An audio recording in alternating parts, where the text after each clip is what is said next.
I want to begin with a quick quote from this article that I know I scanned and sent to you, but it's also pretty ratty, so it may have been hard to read.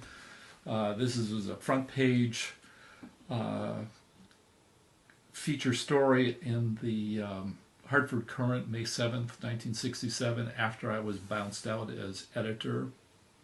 It's pretty comprehensive, written by Ed Rudd, who was following the thing closely. Ed covered the story before I got bounced and after.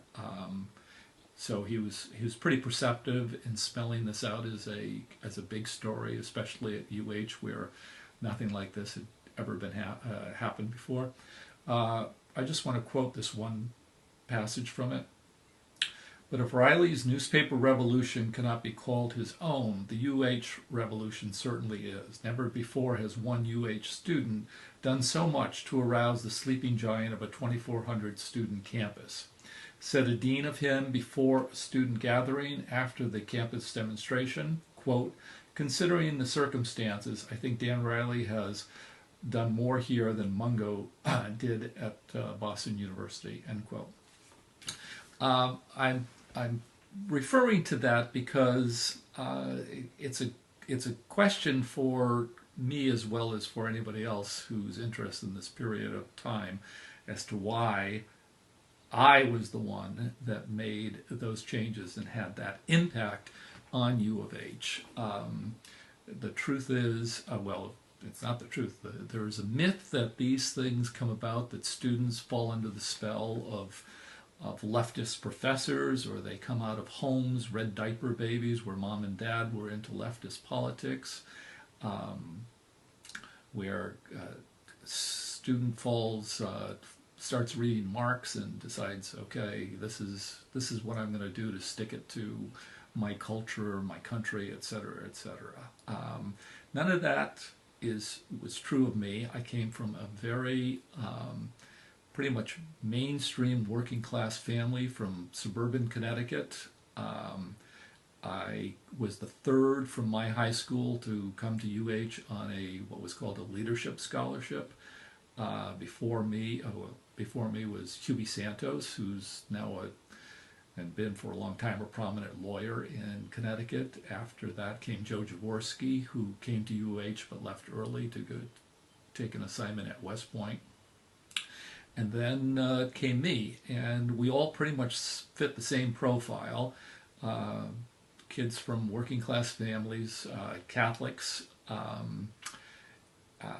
achievers in high school, all three of us class presidents. The university literally recruited us because they wanted, that kind of they wanted to foster that kind of reputation, that they were the place for kind of elite students from Connecticut's high schools to want to go.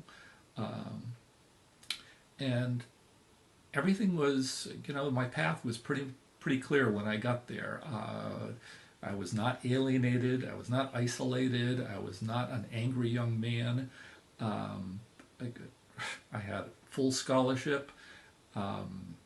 I was invited to join fraternities. I was already known to faculty when I got there.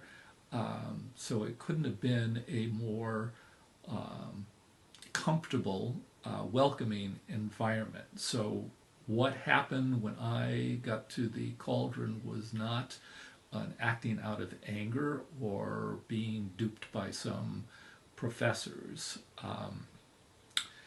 I had come and joined the call board immediately because I had been editor of my school paper, and this is what I wanted to do. I wanted to write for the paper. Interestingly enough, probably the first column I wrote, certainly the first column that came to anybody's attention, was a pretty reactionary piece. There had been a feature in Esquire magazine called The 10 People Who Matter the Most. 10 People Who Matter the Most. And they were all counterculture, progressive icons of the time. And I wrote a response, why they don't matter, or 10 people who don't matter, or something like that. And it came to the attention of Bob DiPietro, who was the editor in chief at the time, and he had a kind of conservative bent, and he liked the piece. Elliot Milstein, who was the managing editor, did not like the piece, but he liked the writing and told me that the paper needed writers like me. Elliot's an important person in terms of midwifing my career there, because what happened is DiPietro had to resign as editor because of some minor scandal. It wasn't politics. I can't recall what the details were, although it's documented someplace here. It had something to do with the literary magazine. He pissed a lot of people off and had to go. And Elliot became interim editor-in-chief, and he was really supportive of me, even though, as I say, he didn't agree with anything I wrote in that first column. And when he left after being interim editor, the pipeline was pretty thin. So that's why I got elected editor-in-chief in my sophomore year.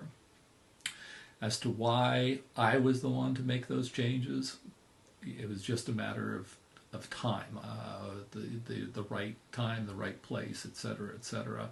My guess is that had I swapped birth years with Huey Santos or Joe Jaworski, and they had come when I came, I would have been the one to just pass through U of H and on to bigger and better things, and one of them would have been the one to make the changes and have the impact that I eventually had. I really do believe that year, being born in '46, and I've seen this over and over again, there's a whole different perception on how you view the culture if you were born in '46 and after, as opposed to even '45 and '44 and '43. A lot of things I don't want to derail this whole conversation, but rock and roll hits you just at the right time. The civil rights movement hits you just at the right time. The Vietnam War hits you at the wrong time, but the right time for getting your head straight as to how things go. So being born in that particular year was probably the most critical factor in why Dan Riley ends up being the one to make these changes as opposed to somebody else.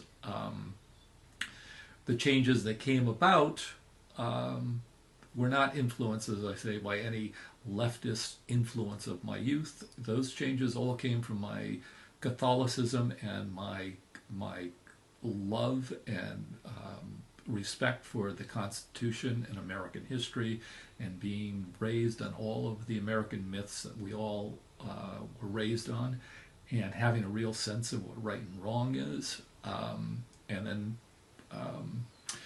believing that the First Amendment means what it says, that we all have the right to free speech and free expression. And boy, I was going to, from the time I became editor of my high school paper and had controversies at that level, I was all about testing how serious everybody was about that First Amendment. One other note, in addition to going to New York for the anti-war march, the paper also brought Bill Baird down, the birth control activist from Boston. He came down with his big fat van with campaigning to overturn the restrictive birth control laws that existed, especially in Connecticut and Massachusetts. I want to point this thing out because although I was an advocate for liberalizing birth control, I was not on board with the whole abortion legalization thing at that time, and I guess that goes back to my Catholicism as well. But I was all for the paper bringing Baird down, and when we put out our special issue, I turned the editing of the paper over to John Robinson, who had been assistant editor, but his mind and direction was clearer on those issues than mine was, so I let him do the editing. Again, this was an growth of my seeing myself as a classically liberal person, in that, you know, let's just have the debate, let's just have the discussion, and let's not have my personal prejudices get in the way.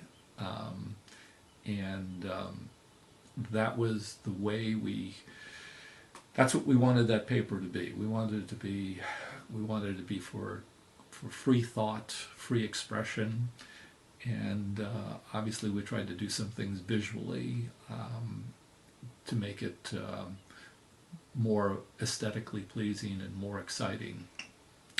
And so in that regard, there was a little bit of ego involved. It wasn't purely from principle.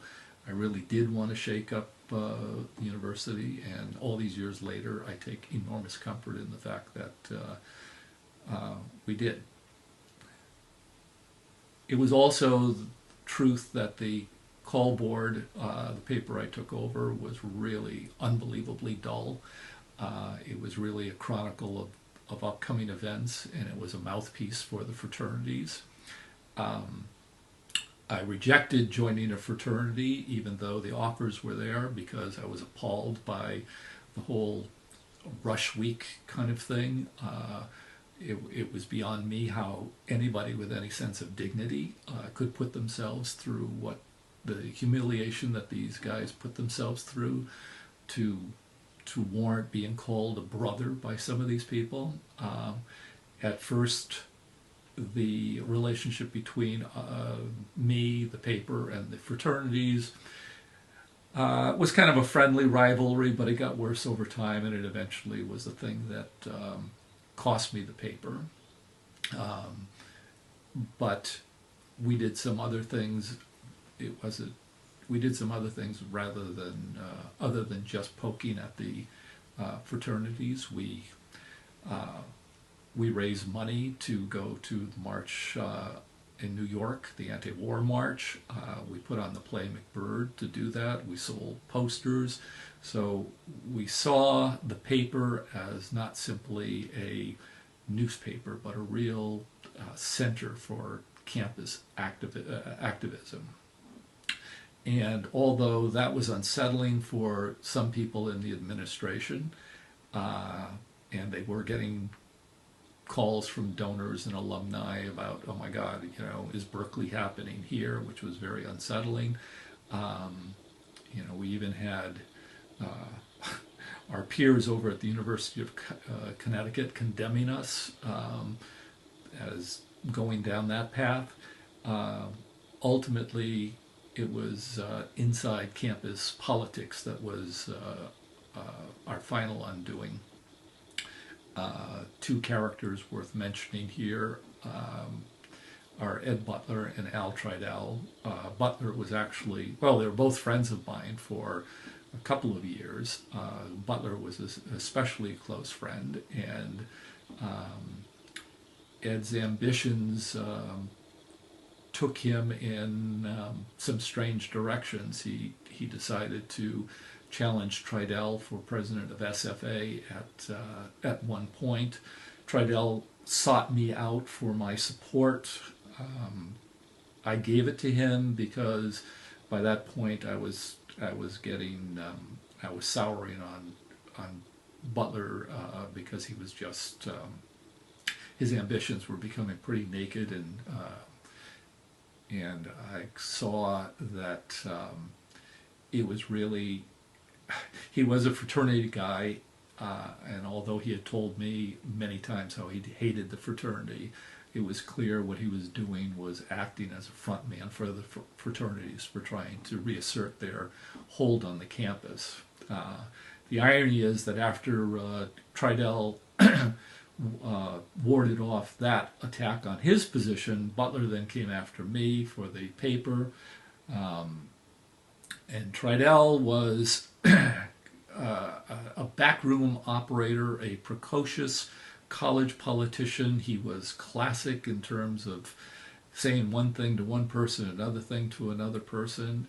He was a pretty treacherous individual. Despite our promise of mutual support to ward off Butler, through his support to Butler and gathered enough votes to get me thrown out as editor of the paper. So it was really it was about as deep into it soured me on politics from a participant to now just an observer of politics.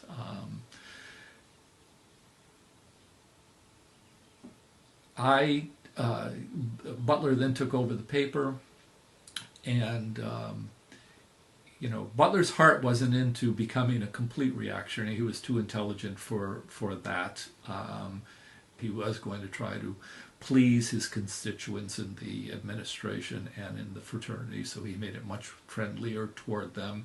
There was no vision with the paper. It was the vision of the paper was basically we're going to undo everything that Cauldron did, which makes it all the more remarkable that Jack supplanted Butler and actually brought it back to being what the Cauldron was. So that was really like Jack's paper was pretty much the second coming of the Cauldron.